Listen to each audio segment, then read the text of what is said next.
Imagina un hombre cuyo nombre hacía temblar a reyes, consolaba a viudas y expulsaba la muerte de sus ciudades. Imagina que el poder de Dios colmó su vida de tal manera que, incluso después de su muerte, sus huesos fueron instrumento de vida. Este es Eliseo, el profeta que asombró al mundo con sus milagros. Desde el olor a tierra húmeda del campo hasta el humo de la cocina de una casa humilde, la presencia de Dios parecía seguir cada paso suyo. ¿Qué clase de persona fue capaz de portar una gracia tan intensa? ¿Qué actitud humana permitió que el Espíritu se hiciera visible a través de su obediencia? Quédate conmigo. Hay cosas en esta historia que desafían nuestra idea de lo posible.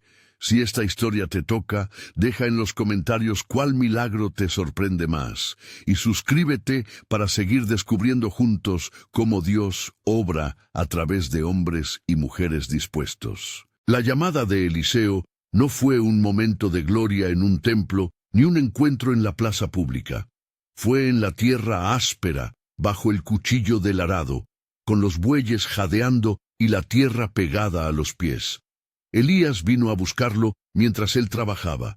La imagen es simple pero densa. Polvo en las manos, el sudor corriendo por la frente, el sabor del labranza en la boca. Cuando Elías, ya cansado de ver la corrupción y la incredulidad de su tiempo, colocó su manto sobre Eliseo, no fue un gesto teatral, fue la transmisión de una misión.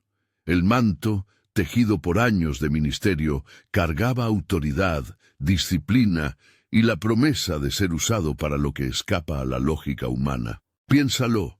En los surcos del campo, donde la vida es ruda y las necesidades son inmediatas, Eliseo respondió al llamado sin vacilar. La belleza de su respuesta está en lo ordinario. Sin fanfarria, dejó su arado. No fue un escape a la aventura, fue una renuncia activa. Cortó con la seguridad de su antigua vida, sacrificó los bueyes, preparó la comida y despidió su pasado con un gesto que selló su decisión. La cocina humeante, la sangre que se mezclaba con el polvo del terreno, el sonido de la carne cayendo en las ollas. Todo eso quedó atrás. El eco de la reja arrancada del suelo todavía resonaba en su pecho cuando tomó la senda que lo llevó a seguir a Elías. Hay algo en este momento que deberíamos mirar con atención: la disposición. Eliseo no negoció comodidad ni se detuvo a medir probabilidades. No pidió promesas sobre su futuro. Simplemente se dejó llevar. Eso no significa que no sintiera miedo. Seguramente lo tuvo. El latido acelerado, la incertidumbre, pero eligió la obediencia por encima del temor. Cuando pensamos en los milagros que vinieron después, es fácil separar la gloria del proceso que la produjo. Aquí está la raíz: un hombre dispuesto a dejar su arado por una palabra de Dios. Y eso abre una pregunta que atraviesa siglos. ¿Qué estaríamos dispuestos a dejar para seguir lo que creemos que Dios nos llama a hacer? La escena en el Jordán es otra de esas imágenes que no se olvidan. Elías, cuyo ministerio había sido fuego y confrontación, sabía que su tiempo de marcha había llegado. La despedida entre maestro y discípulo tuvo el dramatismo de una epopeya. El cielo se partió, un carro de fuego apareció y se llevó a Elías en un torbellino.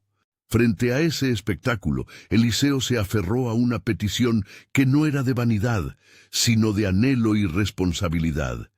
Pidió una doble porción del espíritu que había estado en su maestro. Para entender la petición de Eliseo, hay que recordar las costumbres de la herencia.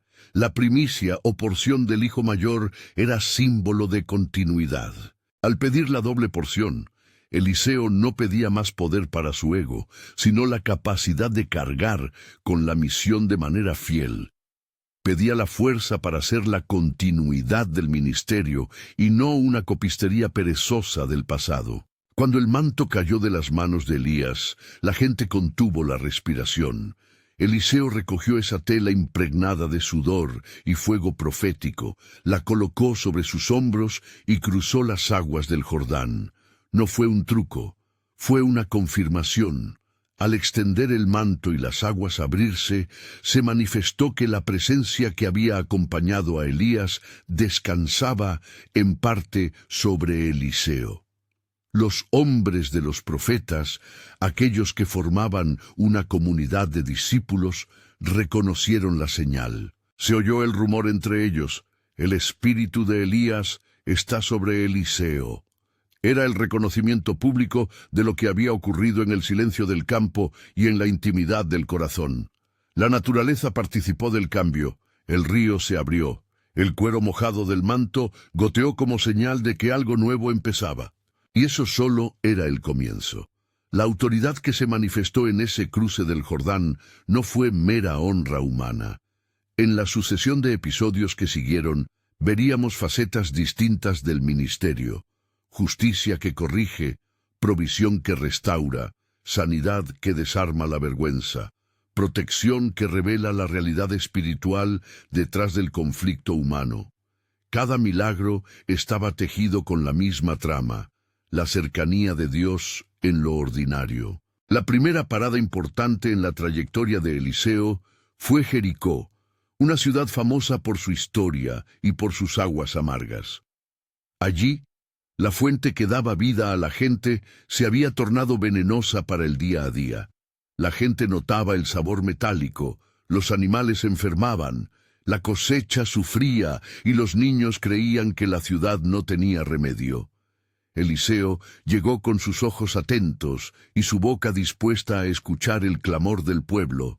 No llegó con gestos sensacionalistas ni con fórmulas mágicas. Tomó una medida práctica. Pidió sal y la echó en la fuente. Algunos podrían preguntarse por qué la sal. Otros, impacientes, verían el gesto pequeño y banal. Pero la narrativa no busca explicar la química. Muestra la intervención soberana de Dios a través de un acto humilde. Tras la sal, la fuente cambió su carácter. El agua dejó de ser mortífera y volvió a dar vida. El suelo respiró de nuevo. Los niños volvieron a jugar junto al manantial. Siente el contraste. Antes, el aire tenía un dejo amargo que picaba la garganta. Después, la brisa llevaba hojas mojadas y risas. Esa transformación no era solo física, sino espiritual. La comunidad aprendió que la bendición de Dios puede restaurar lo que parecía irrevocable. Aquí emerge una lección clara sobre la providencia. A veces, la intervención divina llega en una acción concreta y humana, y no como un espectáculo desconectado de la realidad cotidiana. La presencia de Dios limpió la fuente, pero también limpió la esperanza seca de una ciudad cansada. Sin embargo, el ministerio de Eliseo no se limitó a restaurar. También trajo consecuencias que confrontaron la ligereza con la que algunos trataban la autoridad divina. En Betel ocurrió algo que sigue estremeciendo. Unos jóvenes se burlaron de Eliseo, ridiculizando su apariencia en una cultura donde el respeto a los mayores y a los líderes se entendía como esencial para la vida comunitaria. Los jóvenes gritaron palabras que hoy nos suenan crueles. Se mofaron de su calvicie. La reacción de Eliseo fue seria. Invocó juicio, y 2 osos salieron del bosque y atacaron a los burladores. Este episodio es duro en su literalidad y nos obliga a detenernos. No se trata de glorificar violencia. Se trata de entender la gravedad con la que la Escritura trata la profanación de lo sagrado. Cuando lo que representa a Dios es deshonrado con desprecio, la narrativa bíblica muestra que hay límites al relativismo. Pensemos en lo sensible: la vista del bosque, el crujir de las ramas, el aliento pesado de los animales que irrumpen en la escena. No es un cuento moralista para asustar, es un recordatorio de que la presencia de Dios exige reverencia. Al mismo tiempo, esta historia invita a la reflexión pastoral. ¿Cómo reaccionamos cuando vemos falta de respeto hacia lo sagrado? ¿Nuestro maestro se contenta con la indiferencia o llama a la seriedad? Eliseo, con un sentido de justicia que brotó de su relación con Dios, no permitió que la burla se normalizara. De la severidad de Betel Pasamos al calor de una casa humilde, al olor de aceite en la cocina, a la angustia de una viuda que sabía que su esposo, siervo de un profeta, había muerto dejándole deudas. La historia de la viuda revela otra cara del ministerio de Eliseo, la providencia compasiva que se ocupa de las necesidades reales y del temor que paraliza. La mujer venía pasmada, con las manos vacías y con el llanto seco, temiendo que sus hijos fueran tomados por los acreedores. Eliseo no la reprendió. Le hizo una pregunta práctica que bastó para encender la fe. Le dijo que pidiera utensilios prestados, que fuera a su casa, que cerrara la puerta y que, con los recipientes en fila, vertiera su pequeño frasco de aceite. Lo que parecía una instrucción simple era también un acto formativo. La mujer tenía que poner en juego su esperanza, aunar recursos prestados con el poco que le quedaba y obedecer. Uno por uno, los recipientes se llenaron hasta que no quedó espacio. Con ese milagro Dios no solo proveyó, enseñó a la mujer una dinámica de dependencia activa y comunidad. Tomó prestado, lo llenó, y con lo restante pagó a los acreedores. El olor del aceite nuevo, la luz que se reflejaba en las paredes de barro, los pasos quietos de los niños al ver sus manos manchadas de aceite fueron imágenes que recordaron que la provisión divina opera en lo doméstico y concreto. En cada uno de estos episodios hay una pauta que merece nuestra atención. Eliseo no ofrecía atajos escénicos, sino respuestas que formaban carácter. En Jericó, la fuente restaurada enseñó que Dios puede dar nueva vida donde hay veneno. En Betel, la sanción reveló la santidad que defiende la comunidad. En la casa de la viuda, la multiplicación del aceite mostró que la providencia suele combinar lo humano con lo divino. Y siempre, la presencia, el manto, la palabra, la mirada que acompaña, la voz que manda. Pero el ministerio de Eliseo tenía niveles más profundos todavía. La compasión que mostraba no era sentimental. Era eficaz y tenía consecuencias reales para el orgullo humano y para la desesperanza. Aquellos a quienes tocó no siempre entendieron de inmediato qué estaba pasando, pero sintieron el cambio en sus cuerpos, sus hogares y sus destinos. Un general sanitario curado, un niño vuelto a la vida, un hombre que recupera una herramienta perdida. En todas esas escenas, la mano de Dios se revela en lo íntimo y en lo público. Y no debemos perder de vista que, detrás de cada prodigio, estaba la vida de un hombre que decidió, día tras día, colocar su vida bajo la autoridad de Dios. Al llegar a este punto de la historia, vale la pena preguntar, ¿qué distingue el ministerio de Eliseo del espectáculo que a veces reclama la atención de la multitud?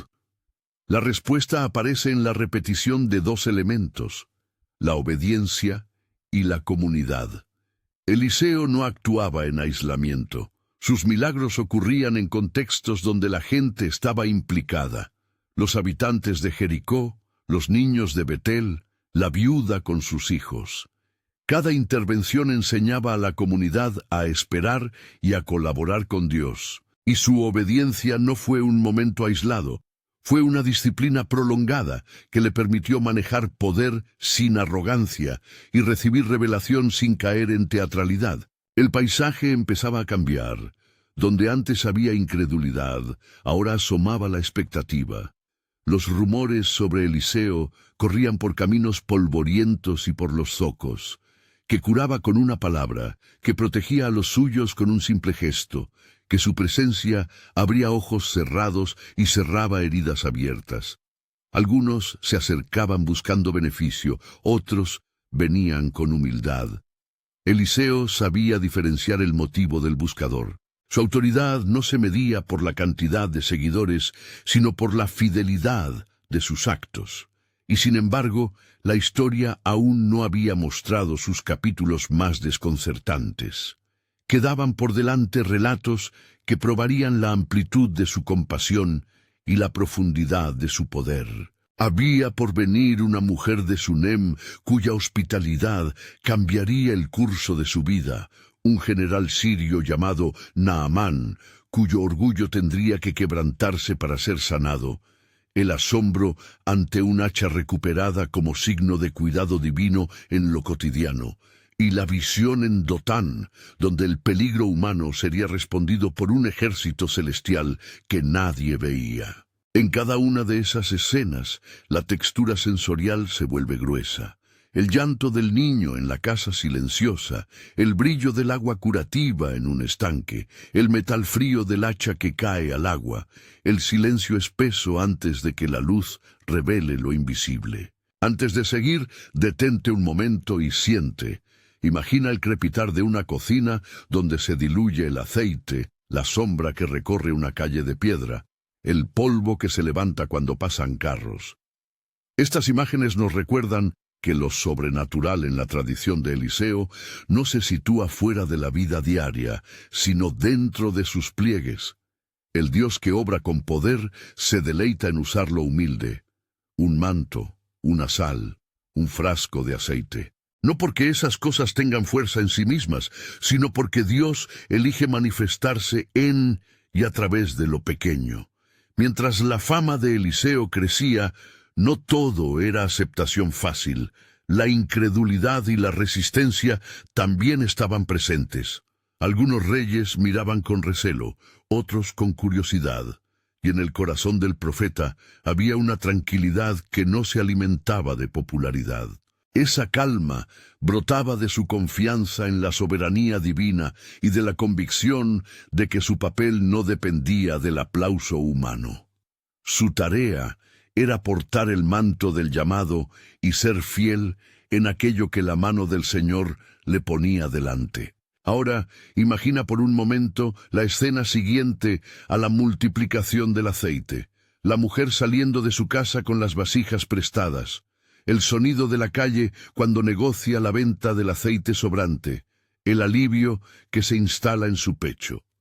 Ese alivio es una pista de cómo Dios obra no solo para sorprender, sino para sostener. Pero ya en el horizonte se asomaban desafíos más profundos.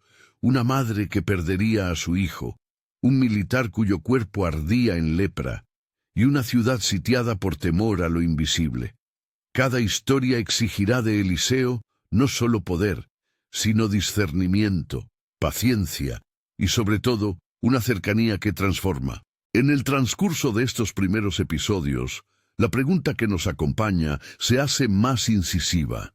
¿Qué patrimonio espiritual deja un hombre así? ¿Cómo se sostiene su influencia cuando cae el telón de su vida? La respuesta no está todavía completa, pero las pistas son claras: disponible, obediente, humilde, compasivo. Eliseo no fue un fenómeno aislado, fue un canal, y los canales dejan rastro, discípulos, reacciones comunitarias, y más profundo aún, una forma de entender la presencia de Dios como continua y no efímera. A medida que la historia avanza, la tensión crece. ¿Qué harás tú cuando la necesidad roce lo más íntimo de tu vida? ¿Responderás con la fe práctica de la viuda que pidió vasijas prestadas? ¿O con la broma vacía de los jóvenes que despreciaron lo santo? Estas preguntas no son retóricas para entretener, son llamadas a examen.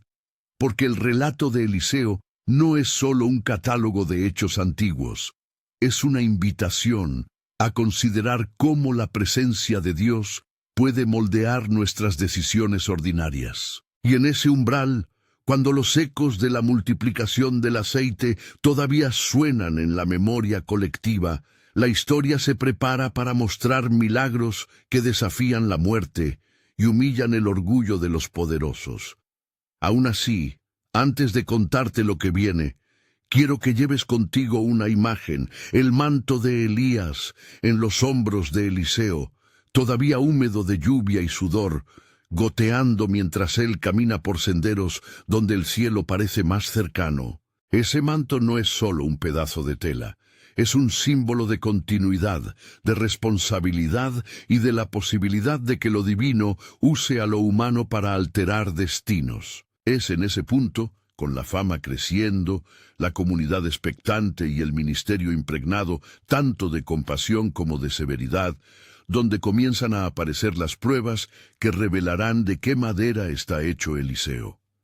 Algunas personas vendrán buscando pan, otras curación, otras significado, y en cada una de esas puertas Eliseo tendrá que responder con la misma fidelidad que lo llevó a dejar el arado. La manera en que responde será instructiva para nosotros. No promete fórmulas mecánicas, no asegura resultados a su antojo, más bien muestra cómo la presencia de Dios actúa a través de la humildad y del servicio. La vida de este profeta que asombró al mundo con sus milagros continúa desplegándose con escenas que nos obligan a mirar la realidad a través de ojos renovados. Desde la cama de una madre lacerada por la pérdida, hasta la orilla de un estanque donde un general se lava en obediencia humillante, desde el bosque que guarda osos hasta la tumba fría que más tarde será fuente de vida. Cada escena es una lección sobre la naturaleza de la autoridad espiritual y sobre cómo el poder de Dios no se aprovecha, sino que se entrega. Mientras nos preparamos para las historias que siguen, toma un tiempo para reflexionar. ¿Qué dejarías atrás si una voz divina te llamara hoy? ¿Qué costaría obedecer? Eliseo nos enseña que la obediencia exige acción, que la fe se comparte en comunidad y que lo pequeño puede ser portal de lo sobrenatural. Si esa idea te remueve, acompáñame en la siguiente parte de este relato. Aún hay capítulos que remecen al alma y que nos muestran que la presencia de Dios puede trascender incluso la última frontera, la muerte misma. Si este relato ha encendido una chispa en ti, comparte este video con alguien que necesite esperanza y suscríbete para no perder la continuación de la serie sobre Eliseo y su asombroso ministerio. La hospitalidad de una mujer de Súnem fue la puerta a uno de los episodios más humanos y tiernos del ministerio de Eliseo.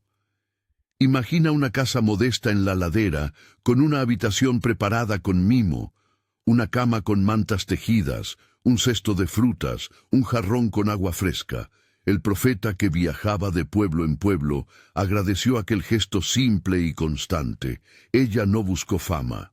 Ofreció techo y calor como quien comparte pan en la mesa del vecino. A cambio, Eliseo, movido por reconocimiento y gratitud, prometió que Dios la recompensaría con algo que el corazón humano valora con desmesura: un hijo. Esa promesa cayó sobre su vida como una luz en la noche. Siente la calidez de aquella cocina, el olor dulzón del pan recién hecho, el rumor de conversaciones nocturnas que se vuelven complicidad. Cuando el niño nació, la casa fue un teatro de asombro. Risas, manos pequeñas que aprenden a tomar vasos, el sueño blando de la madre que rastrea con la mirada la respiración del hijo. Pero la historia dio un giro abrupto. El niño cayó enfermo y, de manera casi inexplicable, dejó de respirar. La casa se silenció. El aire se volvió pesado, cargado con el sabor metálico del miedo. La tsunamita no corrió a buscar la fama del profeta para aprovecharse. Fue al encuentro de Eliseo con un dolor que no admite rituales.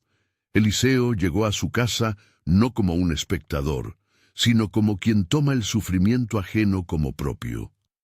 La escena que sigue no es un truco de efectos. Es una mezcla de humanidad y dependencia de lo divino. Eliseo, en su delicadeza, se recuesta sobre el niño, posa sus manos en la pequeña carne y pronuncia palabras que son plegaria y mandato. En la casa, el silencio se rompe por la respiración del niño que vuelve, tímida al principio, como si la vida se abriera paso por una rendija. El llanto que brota no solo es alegría, es una confesión. Dios se interesa por los nombres que nadie registra en los censos del poder. Aquí la compasión encuentra su fuerza. Después de aquel episodio, la fama de Eliseo se volvió aún más compleja. No solo era el que solucionaba problemas, sino el que compartía el dolor como un hermano. ¿Qué nos enseña la narrativa? Que la compasión profética no es gesto público, sino costumbre íntima. Que un llamado auténtico incluye estar cerca de la vida que duele, tocarla y dejar que sufre, y su alegría nos transformen. Un contraste marcado con ese intercambio de ternura aparece en el encuentro con Naamán, el comandante del ejército de Siria. Aquí no se trata de un humilde campesino buscando alivio. Es un hombre de orgullo, billetes y mando, un general que, pese a su poder militar, se encuentra derrotado ante una enfermedad que no respeta corona ni rango: la lepra. Visualiza su caballo, la armadura que chirría, el polvo de las campañas que se pega a los pliegues de su ropa. Naamán llegó con carruajes y con presentes, seguro de que su estatus le abriría puertas. Pero la curación que busca exige una humildad que contradice su posición. El profeta no sale a recibirlo en persona. Envía un mensajero que le indica algo inesperado. No ceremonias impresionantes, ni palabras grandiosas, sino una acción sencilla y repetida. Al principio, Naamán se indigna. Su orgullo golpea la empatía. Se va a marchar, ofendido por la aparente falta de respeto. Pero sus siervos le hablan con sensatez. Esas voces que en pequeños detalles revelan la diferencia entre el honor mal entendido y la verdadera sabiduría. Él vuelve, se sumerge en el Jordán 7 veces y regresa cambiado, la piel sanada, la perspectiva humillada pero agradecida.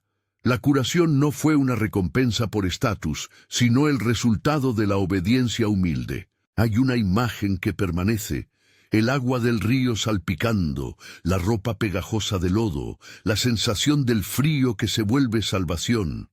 Naamán aprende a mirar la autoridad divina desde un lugar que no se compra con riquezas. Pero la narración no omite las sombras internas.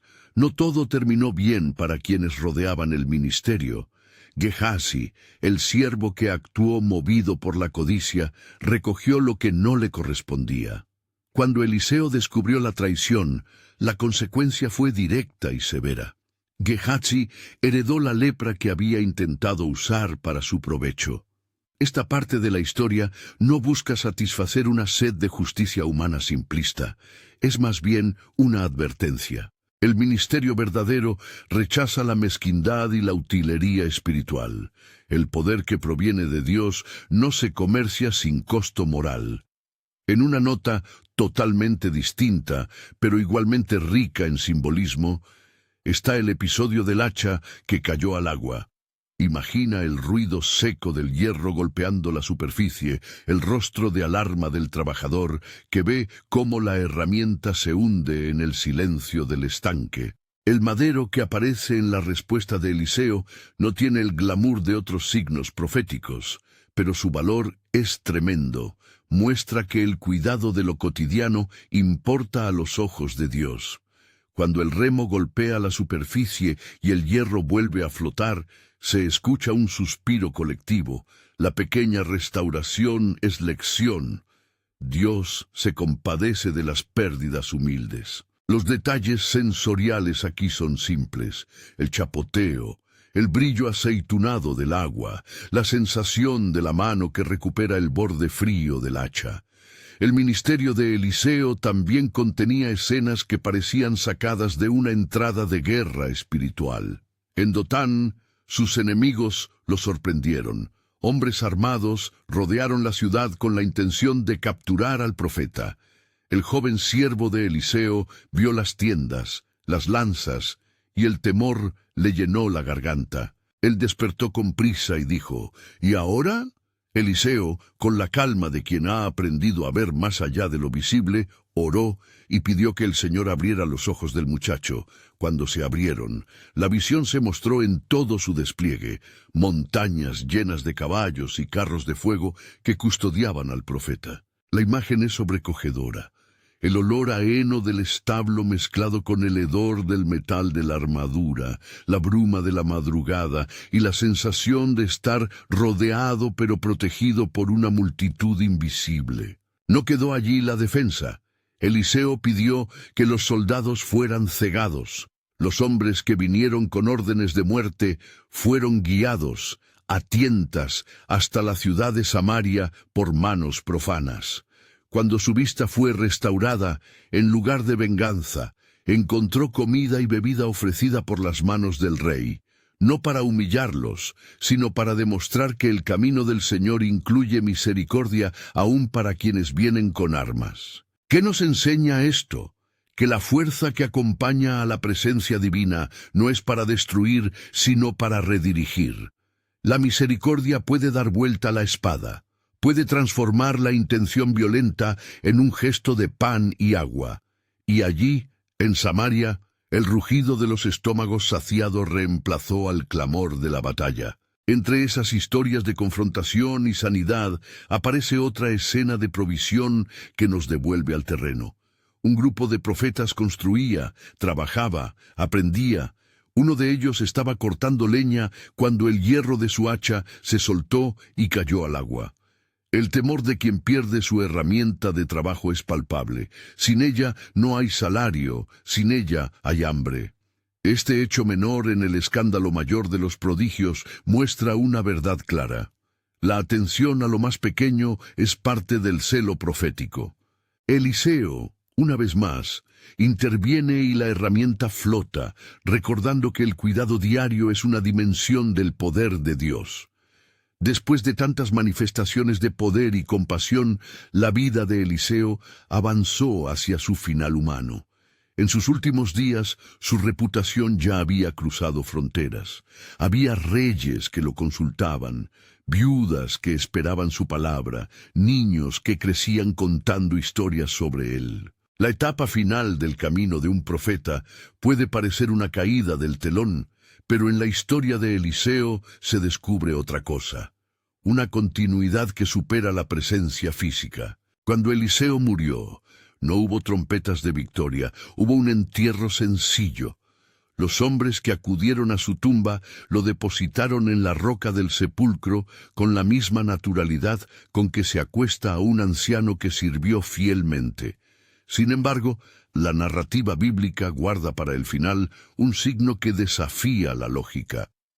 Algún tiempo después, en medio de una noche de violencia o de angustia colectiva, un hombre fue lanzado a la fosa donde yacía el cuerpo de Eliseo. Quizá intentaban ocultar un cadáver, quizá buscaban deshacerse de un problema sin nombre. Lo real es que, al tocar los huesos del profeta, la muerte fue vencida por una vez más. Imagina el frío de la piedra, la humedad pegada a la tela, el choque del cuerpo inerte que roza los huesos secos, el silencio que precede a algo imposible. El hombre recobró la vida como quien despierta a la luz después de un sueño profundo e irreversible. La gente se quedó muda, la tumba del profeta seguía siendo fuente de vida. ¿Qué podemos decir ante un gesto así? Que el legado espiritual no se limita a discursos o pronunciamientos, que la presencia de Dios puede imprimir, incluso en lo inerte, capacidad para restaurar. No es que el poder esté en el hueso, es que el Dios que obró por medio de aquel siervo permite que su obra no se agote con la carne. Este episodio final conecta de manera poderosa con la preocupación central que atravesó toda la vida de Eliseo, la continuidad del ministerio. Su servicio no terminó con su muerte porque había formado discípulos, porque su obediencia diaria había dejado rastros, porque su dependencia de Dios había sido visible y contagiosa. La tumba que devino fuente de vida es metáfora extrema de lo que significa sembrar una espiritualidad que trasciende el tiempo. El ministerio verdadero trasciende su temporalidad cuando es fiel, humilde y consistente. Si volvemos a mirar todos los episodios juntos, la habitación de la tsunamita, la humildad de Naamán, la multiplicación del aceite de la viuda, la restauración del hacha, la protección en Dotán, la severidad en Betel y la resurrección post-mortem, lo que emerge no es un manual de trucos, sino un perfil humano y divino. Eliseo fue disponible en lo pequeño, obediente en lo práctico, compasivo en lo íntimo, justo en lo comunitario y firme ante la profanación. Él comprendió que la presencia de Dios, manifestada en milagros, no exime del carácter, al contrario, lo exige. ¿Qué preguntas nos deja este retrato? Primero, ¿estamos dispuestos a ser canales cotidianos? No siempre se nos pedirá una gran señal. A menudo la fidelidad se verifica en la constancia de prepararle una habitación al que pasa por nuestra puerta, en prestar una vasija, en recuperar un hacha perdida, en ser voz de sensatez para un orgulloso que necesita humillarse. Segundo, ¿superamos la tentación de volver la fe en una mercancía? Gehazi nos recuerda cuán peligroso es convertir lo sagrado en una transacción. Tercero, seremos gente que practica misericordia incluso con el adversario. La escena en Samaria enseña que la gracia puede transformar a quien vino a destruirnos. Estas lecciones no son meros clichés. Están acompañadas de imágenes sensoriales que las hacen carne, el sonido del agua que salpica al hundirse un hierro, la textura de una manta en una habitación de Sunem, la respiración entrecortada que se vuelve plena nuevamente, el olor del aceite derramado que anuncia sustento. Son detalles que confirman que lo sobrenatural en la vida de Eliseo se insertó en la tela de lo cotidiano. La continuidad del llamado también plantea una cuestión práctica sobre nuestro legado. Eliseo no buscó posar en monumentos, dejó discípulos, prácticas y memoria viva. ¿Qué huellas dejamos nosotros? Quizá no resucitemos cuerpos, ni hagamos flotar hachas, pero sí podemos modelar disponibilidad, obediencia y compasión que perduren. La historia nos desafía a preguntarnos, ¿qué estoy formando en mi familia, en mi comunidad, en mi trabajo que subsistirá más allá de mi presencia? Antes de cerrar, permitamos que estas reflexiones se conviertan en una pequeña oración de disposición. Señor, haznos corazones disponibles. Enséñanos a obedecer sin alardes. Danos compasión para las heridas ajenas y templanza para rechazar la codicia. Que tu presencia nos transforme en canales de vida donde estemos plantados. Amén. Eliseo, el profeta que asombró al mundo con sus milagros, no fue un fenómeno aislado. Fue la manifestación de alguien que dejó que Dios lo moldeara en lo cotidiano y en lo extraordinario. Su vida nos interpela hoy. ¿Qué aceptaríamos perder para seguir la voz que llama? ¿Qué costaría actuar con la misma humildad que llenó las vasijas de la viuda o con la misma firmeza que protegió la santidad comunitaria en Betel? Si quieres llevarte algo de esta historia, que sea esto: la grandeza de un ministerio se mide menos por la extensión de su fama y más por la profundidad de su fidelidad. Si esta palabra ha tocado algo en tu corazón, comparte este video con alguien que necesite esperanza y acompáñanos en la serie para seguir descubriendo cómo la presencia de Dios se hace visible en vidas ordinarias.